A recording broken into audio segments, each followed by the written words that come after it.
Assalamualaikum warahmatullahi wabarakatuh. Kali ini penulis ingin bahas soal, mengapa sih kalau motor-motor eh, terakhir-akhir ini jadi gampang rusak. Dan untuk bahasan kali ini kita bahas soal bearing. Yang ingin penulis bahas adalah bearing dari engine mounting, bukan swing armnya. Kalau swing arm itu mengacu ke motor lagi. Mungkin ya, ada yang memperhatikan ya bahwa kalau soal swing arm itu cenderung awet ya, cenderung lebih baik. Sekarang ini juga bearing roda atau bearing swing arm motor laki, motor bebek juga nggak terlalu cepat rusak. Mengapa nggak terlalu cepat rusak? Karena bearingnya itu lebih terjaga. Mengapa bisa lebih terjaga? Karena sekarang ban itu sudah pakai pelek racing, pelek fast wheel, pelek yang cetakan, bukan pelek ruji. Apa sih konsekuensinya?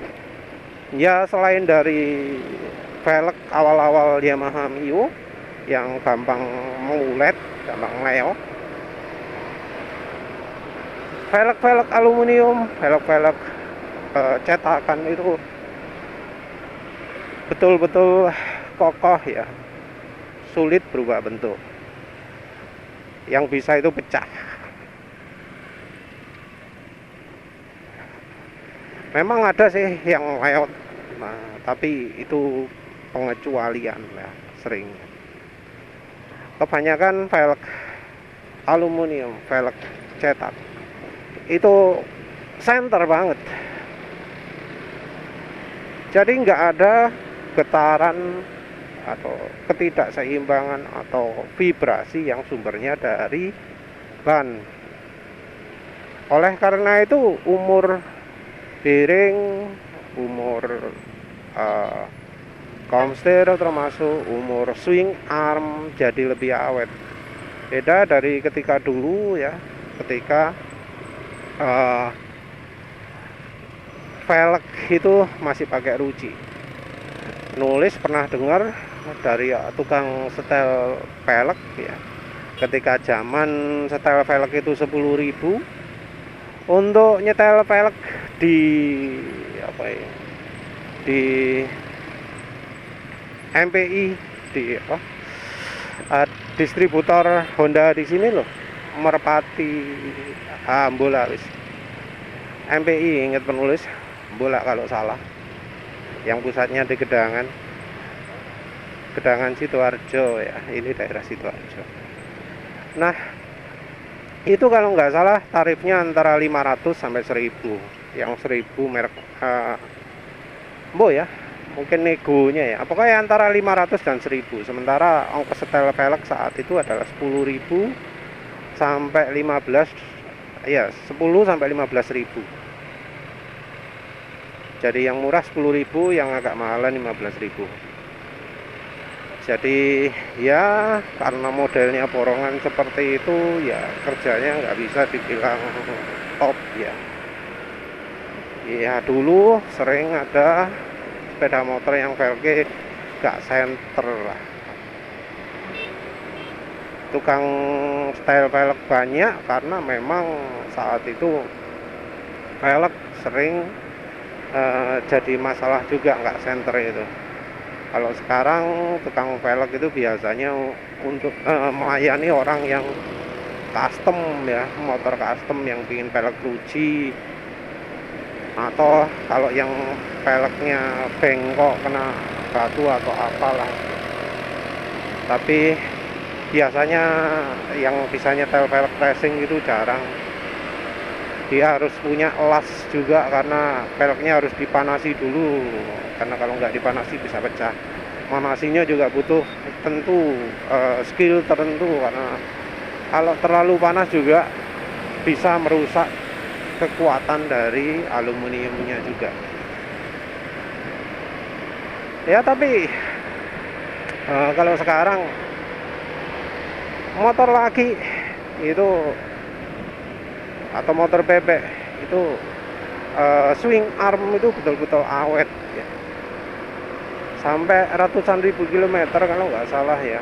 Motor umur 10 tahun gitu awet gitu ya, beda dengan motor matic. Bahkan ada ya influencer yang pamer, ini loh kalau motornya swing armnya oblak, motornya influencernya NMAX ya, ini loh kalau oblak harus dibuka ininya, ditunjukkan di motor NMAX nya itu, diketok-ketok, ditunjukkan oh bearingnya yang seperti ini. Bentuk luarnya kelihatan utuh, tapi padahal dalamnya sudah enggak utuh. Kalau lihat motornya sih nggak mungkin motornya umur puluhan tahun, karena motornya ya keluar NMAX aja 2015 itu, perasaan motornya nggak kelihatan tua-tua banget gitu ya, tapi sudah rusak.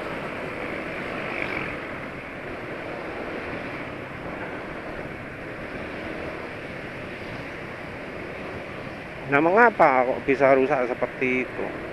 Dan nggak cuma influencer itu aja ya, penulis juga ada cerita dari yang lain-lain juga. Lihat YouTube juga ada ya, motor yang mungkin umurnya 10.000, 20.000, puluhan ribu kilometer lah, yang ganti engine mounting, yang Vario ada, PCX ada, NMAX ada, Aerox ada, ya banyak ya, komplit. Enggak cuma di YouTube aja, di Facebook, walau sekarang penulis sudah gak lihat Facebook lagi, tapi banyak itu. Nah, mengapa kok bisa itu terjadi? Nah, menurut penulis ini karena kesalahan desain dari orang Jepang ya. Penulis sudah sering cerita. Jadi orang Jepang itu mendesain motor tidak untuk jalan Indonesia. Kalau perhatikan ini ya, visornya penulis ini ya, naik turun cepat gitu ya. Kenapa kok bisa gitu? Karena jalannya ini kondisinya nggak mulus ya. Nah, ini beda dengan Jepang. Jepang itu kalau kita lihat clock ya, yang namanya motor itu jalannya stabil banget, nggak bisa disamakan dengan apa jenenge Indonesia, jalan sini lah wis pokoknya. Penulis nggak bandingkan dengan Jakarta, soalnya ya situasi jalan sini beda dengan Jakarta. Tapi wis kondisinya jalan yang penulis lewati itu kayak gini, harus lewat kondisi bagian jalan yang nggak rata. Tambalan jalan itu banyak, dan kadang juga jalan nggak ada tambalannya juga nggak rata. Nah, orang Jepang kan nggak ngereken lah motornya mau dipakai orang Indonesia, karena mereka desain motor ya untuk Jepang toh, nggak untuk Indonesia. Orang Jepang nggak ngerti bagaimana kebutuhan motor, nggak ngerti gimana caranya desain motor untuk Indonesia. Lihat lah NMAX ini, orang Indonesia itu suka naruh barang di tengah, cantolkan depan. NMAX, PCX, Aerox, kau nak cantolan depan nih. Ini wis bukti orang Jepang itu nggak ngerti kebutuhan orang Indonesia. Dan soal jalan juga sama. Orang Jepang desain motor tidak untuk jalan yang kayak Indonesia ini. Walau sama orang-orang itu diomong, wah insinyur Jepang pinter, pabrikan itu pinter, pasti sudah dipikir. Ya pemikirannya cuma sampai mana gitu. Dan untuk kasus jalan ini, orang Jepang itu nggak pinter. Orang Jepang itu nggak mendesain motornya untuk Indonesia. Mereka asumsinya salah. Karena asumsinya salah, ya ada banyak cacat ya kalau motornya dipakai di jalan kayak gini. Penulis sering jelaskan cacat yang pertama adalah engine mounting. Engine mounting dikasih stopper. Jadi motor matic kan nggak kayak motor bebek, nggak kayak motor lagi. Untuk engsel pergerakan roda belakang di motor bebek, di motor lagi itu ada ada satu engsel saja, satu poros pergerakan saja.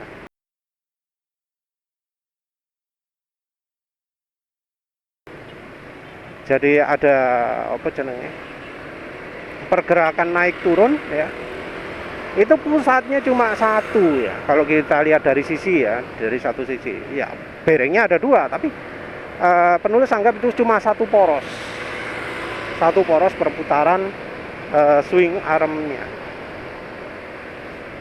yang bekerja meredam getaran itu cuma suspensi saja.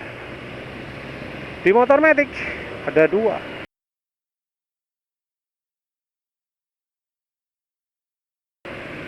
Porosnya ada dua. Poros satu normal kayak di motor lagi, kayak di motor bebek. Poros yang kedua aneh. Jadi poros yang kedua ada stoppernya, ada penghalang gerakannya. Nah, tujuan stopper yang kedua ini, poros yang kedua ini adalah untuk membuat pergerakan mesin menjadi bagian dari suspensi. Jadi mesin itu membantu meredam getaran di jalan. Itu ide yang cemerlang kalau jalannya mulus. Jadi di jalan mulus, di mana getaran jalan itu cuma minim ya, minim itu palingnya cuma 1-2 cm gitu, anggap aja lah ya. Mesin akan membantu meredam getaran ini. Jadi motor betul-betul tenang gitu loh, nggak goncang naik turun gitu, betul-betul stabil. Tapi sifat kebalikan terjadi ketika motor dipakai di jalan yang nggak rata seperti yang dialami penulis gini. Ketika dipakai di jalan yang seperti ini, maka yang terjadi adalah motor goncangannya jadi makin parah ya. Gerakan-gerakan mini memang hilang, tapi gerakan yang besar akan makin dibuat jauh lebih fatal. Karena apa? Karena ada faktor penyimpanan gitu. Kan di engine mounting yang pakai stopper itu normal ya. Kalau kita berkendara, dia akan berada di posisi tengah. Kalau di NMAX ya lebih mudah dilihatkan. Itu karetnya antara atas dan bawah itu akan berada di posisi tengah. Ketika jalan, dia akan kalau di NMAX versi ini akan naik turun. Kalau misalnya ngikutin NMAX lain gitu ya, bisa kelihatan ya gerakannya naik turun gitu. Nah, begitu kena guncangan jalan yang besar, kan ada ruang gitu ya. Itu ruang itu akan memberi istilahnya momentum untuk membuat tenaga itu jadi kuat ya. Nah, begitu kena pembatasnya, jedak, tenaga sentakan yang dihasilkan akan jadi jauh berlipat ganda daripada kalau tidak ada stopper seperti itu. Sentakan yang amat kuat ini sering jadi sumber ketidaknyamanan. Istilahnya suspensi jedak, balon jedak, artinya macam-macam. Jadi bikin sakit pinggang terutama. Jadi bikin suspensi terasa amat keras. Padahal enggak. Yang bikin keras itu adalah eh, stoppernya itu, karena sentakannya itu. Sisi lain adalah suspensi jadi cepat rusak. Cuma ada spesialnya dari suspensi Jepang. Jadi suspensi Jepang itu nggak akan jadi rusak karena suspensinya emang dari awal-awal, dari mulai motor umur 200 km, 300 km sudah rusak. Jadi nggak akan jadi lebih rusak lagi karena emang sudah dari awal-awal rusak, karena memang kualitas suspensinya, cara buat suspensinya emang nggak sesuai desain Indonesia juga. Jadi ya karena emang suspensinya wis gampang rusak, ya wis nggak akan bisa jadi lebih rusak. Tapi kena ke bagian yang lain. Bagian yang lain itu apa? Bagian swing armnya, bagian mounting yang untuk engsel utamanya itu jadi kena. Kadang juga laher bannya juga kena. Kalau ya nggak harus merek Honda ya, tapi merek-merek lain juga. Jadi sentakan-sentakan itu yang bikin rusak, sehingga nggak heran kalau motor itu jadi cepat rusak swing armnya, cepat bobol, cepat nggak imbang, cepat oleng gitu ya motornya ketika dipakai di jalan nggak rata. Jadi masalah terbesar ada di situ. Masalahnya ya karena engine mountingnya, desainingnya itu pakai stopper yang membuat ketika motor dipakai di jalan nggak rata, sentakan yang dialami oleh bodi, oleh sasis, termasuk juga badan kita, itu menjadi super luar biasa kuatnya. Nah, mungkin pernah lihat kasus ban aus sebelah ya, entah NMAX entah apalah. Itu menurut penulis juga salah satu cirinya.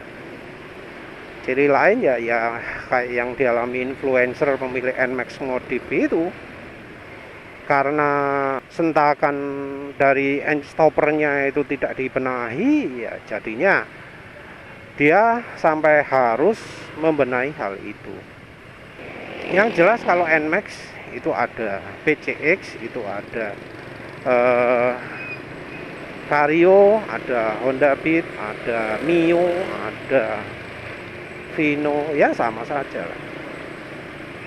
Suzuki, yang Suzuki Spin motor penulis dulu nggak ada, tapi di Suzuki Next 2 ada. Nah, solusinya bagaimana? Solusinya ya dibuat sehingga pivot yang kedua ini nggak bergerak. Solusinya adalah mengasih ganjel. Ganjelnya juga nggak boleh sembarangan, tapi harus pakai karet empuk. Karet empuk untuk mengurangi resiko getaran, karena sering kalau diganjal motor jadi bergetar. Ya sumbernya sih karena pemilihan oli yang salah ya, karena kalau oli ini salah motor getarannya parah. Tapi emang sih kalau engine mounting bergerak bebas gitu getaran mesin berkurang. Jadi cuma getaran kiri kanan tok, sementara untuk yang posisi vertikalnya jadi teredam ya. Jadi itu sih solusinya, diganjel pakai karet yang empuk dan harus full, karena kalau nggak full akan terjadi space ya, ruang yang memungkinkan penyimpanan tenaga sentakan itu. Kalau nggak mau sampai terasa nyentak, harus diganjel. Setelah diganjel, efeknya adalah getaran-getaran getaran-getaran kecil yang perubahan permukaan jalan 1-2 cm itu jadi terasa. Tapi yang perubahan permukaan aspal yang besar, jadi nggak bikin sakit pinggang. Wes gitu. Jadi mungkin sedikit terasa tidak nyaman, terutama kalau suspensinya masih standar. Tapi nggak lagi bikin sentakan yang membuat umur komponen, umur part-part, umur bearing, umur swing arm jadi lebih awet. Ya wes itu aja. Terima kasih sudah menonton. Assalamualaikum warahmatullahi wabarakatuh.